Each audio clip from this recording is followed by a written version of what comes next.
नमस्कार। आज तारीख 20 मई है। आज ही की तारीख को सन 1932 के दिन हमने एक महान स्वतंत्र सेनानी को खो दिया था। आज उनकी 88वीं पुण्यतिथि है। आपको बता दें कि बिपिन चंद्र पाल का नाम भारत के स्वाधीनता संग्राम के इतिहास में क्रांतिकारी विचारों के जनक के रूप में जाना जाता है। वे न सिर्फ एक राष्ट्रवादी नेता थे, बल्कि इतिहास की मशहूर टिकड़ी लाल बाल पाल में से एक थे। इस टिकड़ी में लाला लाजपत राय, बाल गंगाधर तिलक और बिपिन चंद्र पाल भी शामिल थे। इनसे क्रूर ब्रिटिश सरकार भी खौफ खाती थी। इसी के साथ उनकी ख्याति एक प्रसिद्ध राजनीतिज्ञ, पत्रकार, शिक्षक और मशहूर वक्ता के रूप में भी पूरे विश्व में फैली थी। उन्होंने देश की आज़ादी के लिए काफ़ी संघर्ष किया और उन्होंने अपना पूरा जीवन देश की आज़ादी के लिए समर्पित कर दिया। उन्होंने भारत के स्वतंत्रता आंदोलन की बुनियाद की नींव रखने में अपनी महत्वपूर्ण भूमिका निभाई। इसके अलावा उन्होंने 1905 पश्चिम बंगाल के विभाजन का विरोध किया था, जिससे चलते उन्होंने अंग्रेजी शासन के खिलाफ आंदोलन में बड़ा योगदान दिया। क्रांतिकारी विचारधारा के बिपिन चंद्र पाल ने स्वदेशी आंदोलन को भी बढ़ावा दिया और ब्रिटेन में बने उत्पादों का बहिष्कार किया और मैनचेस्टर की मिलों में बने कपड़ों से परहेज किया और औद्योगिक और व्यावसायिक प्रतिष्ठानों में हड़ताल आदि हथियारों से ब्रिटिश हुकूमत की नींद उड़ा दी। बिपिन चंद्र जी का मानना था कि नरम दल के हथियार प्रेयर पिटीशन से स्वराज नहीं मिलने वाला है, बल्कि स्वराज प्राप्ति के लिए विदेशी हुकूमत पर करारा प्रहार करना पड़ेगा। इसी विचारधारा की वजह से उन्हें स्वाधीनता आंदोलन में क्रांतिकारी विचारों का पिता कहा जाता है। वही आज मैं आपको इस वीडियो में आपसे इस महान क्रांतिकारी के जीवन के बारे में कुछ बात बताऊंगा। भारत के महान क्रांतिकारी बिपिन चंद्र पाल 7 नवंबर 1858 को अविभाज्य भारत के हबीबगंज जिले में पॉइल नामक गांव में जन्मे थे। यह जिला अब बांग्लादेश में है। वह एक समृद्ध और संपन्न हिंदू वैष्णव परिवार में जन्मे थे। उनके पिता का नाम रामचंद्र पाल था, जो कि एक फारसी विद्वान और छोटे जमींदार थे, और उनकी माता का नाम नारायणी देवी था। वे बचपन से ही जातिगत भेदभाव के विरोध में थे, इसीलिए उन्होंने बेहद कम उम्र में ही जाति के आधार पर होने वाले भेदभाव को लेकर अपनी आवाज़ बुलंद की। महान स्वतंत्र सेनानी बिपिन चंद्र पाल ने कलकत्ता में अपनी शिक्षा ग्रहण की। कलकत्ता के प्रेसिडेंट कॉलेज में उन्होंने अपनी पढ़ाई की। हालांकि उन्होंने अपनी ग्रेजुएशन की पढ़ाई बीच में ही अधूरी छोड़ दी।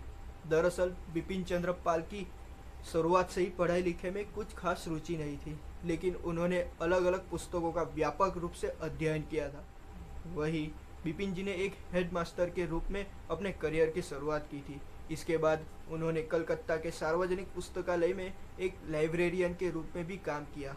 वहाँ उनकी मुलाकात शिवनाथ शास्त्री, एस.एन. बैनर्जी और बी.के. गोस्वामी जैसे राजनैतिक नेताओं से हुई, और इसके बाद वे तिलक, लाल और अरविंद के संपर्क में आकर उनकी उग्रवादी और राष्ट्रवादी देशभक्ति से काफ़ी प्रेरित हुए।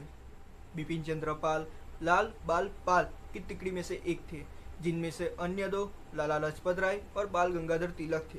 उन्होंने देश की रक्षा के लिए अपना पूरा जीवन न्यौछावर कर दिया और भारतीय स्वतंत्रता आंदोलन में भी अपना महत्वपूर्ण योगदान दिया। बिपिन चंद्र जी ने साल 1905 में बंगाल के विभाजन में ब्रिटिश औपनिवेशिक नीति के खिलाफ अपनी सक्रिय भूमिका निभाई। इस दौरान उन्होंने कई सभाओं को भी संबोधित किया और विदेशी वस्तुओं के खिलाफ अपनी आवाज़ बुलंद की। विदेशी वस्तुओं को पूरी तरह से बहिष्कार किया, जिसके चलते उनके खिलाफ राजद्रोह का मुकदमा चला और उन्हें जेल भी जाना पड़ा। वही रिहा होते ही उन्होंने अपना आंदोलन और तेज कर दिया। सरकार के दमन के समय बिपिन चंद्र पाल इंग्लैंड चले गए, जहां उन्होंने 1908 में स्वराज पत्रिका की स्थापना की थी। इसके माध्यम से उन्होंने अपने क्रांतिकारी विचारों को लोगों तक पहुंचाने की कोशिश की, लेकिन इस पर प्रतिबंध लगने पर वह भारत लौट आए और यह उन्होंने हिंदू रिव्यू पत्र की शुरुआत की। लेकिन साल 1909 में कर्जन वायली की हत्या के मद्देनजर राजनीतिक नतीजों ने प्रकाशन के पतन को जन्म दिया।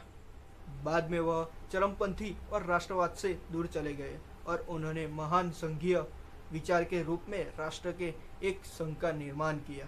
इसी के साथ ही आपको यह बता दें कि स्वराज का मुद्दा उठाने वाले बिपिन चंद्र पाल जी महात्मा गांधी या गांधी पंथ के आलोचना करने वाले पहले व्यक्ति थे। इसी वजह से बिपिन चंद्र जी ने असहयोग आंदोलन का भी विरोध किया। पाल ने स्वैच्छिक रूप से 1920 में राजनीति से संन्यास ले लिया। हालांकि राष्ट्रीय समस्याओं पर अपने विचार जीवन भर अभिव्यक्त करते रहे। वही उनकी क्रांतिकारी विचारधारा से ब्रिटिश सरकार भी उनसे खौफ खाती थी। बिपिन चंद्र पाल एक प्रख्यात पत्रकार भी थे, जिनकी ख्याति पूरे विश्व में फैली हुई थी। उन्होंने अपनी पत्रकारिता का इस्तेमाल देशभक्ति के भावना और सामाजिक जागरूकता के प्रसारण में किया। आपको बता दें कि सिर्फ एक अच्छे राजनेता और पत्रकार ही नहीं, बल्कि एक अच्छे वक्ता भी थे, जो अपने भाषणों से सभी को अपनी तरफ आकर्षित कर लेते थे। इसलिए राष्ट्रवाद का सबसे शक्तिशाली भविष्य वक्ता भी कहा गया है। बिपिन चंद्र जी का मानना था कि हत्या मानवीय आत्मा के विरुद्ध है।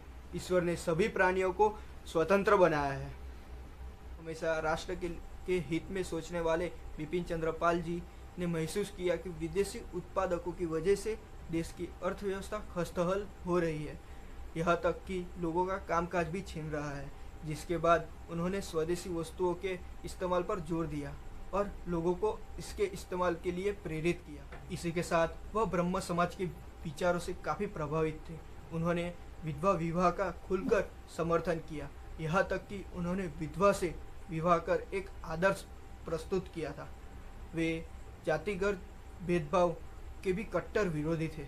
इसलिए वह वर्ग, धर्म, संप्रदाय से विहीन समाज की कल्पना करते थे, जो समस्त नागरिक को समान अधिकार और सुविधाएं दे सके। इस तरह स्वतंत्र भारत का सपना लिए 20 मई 1932 को उनकी मृत्यु हो गई और इस तरह भारत ने अपना एक महान और स्वतंत्र सेनानी खो दिया। उनके त्याग और बलिदान को कभी भुला नहीं जा सकता है। वही स्वराज प्राप्ति के लिए उनके त्याग किए गए संघर्षों के लिए हमारा देश उनका हमेशा ऋणी रहेगा। वे प्रार्थना करने की बजाय निर्भीकता के साथ अपनी नीतियों के पालन पर भरोसा रखते थे। उस विचारधारा के स्वतंत्र सेनानी बंकिम चंद्र पाल के विचारों का लोगों पर ऐसा प्रभाव पड़ा कि तात्कालिक युवा पीढ़ी ने उनसे प्रभावित होकर स्वतंत्र संग्राम के आंदोलन में बढ़ चढ़कर हिस्सा लिया। इसी के साथ ही उन्होंने अपना पूरा जीवन भारत को एक संपन्न, स्वस्थ और आज़ाद बनाने के लिए कुर्बान कर दिया। उनके त्याग और बलिदान को कभी भुला नहीं जा सकता। अस्तु। जय हिंद, जय भारत।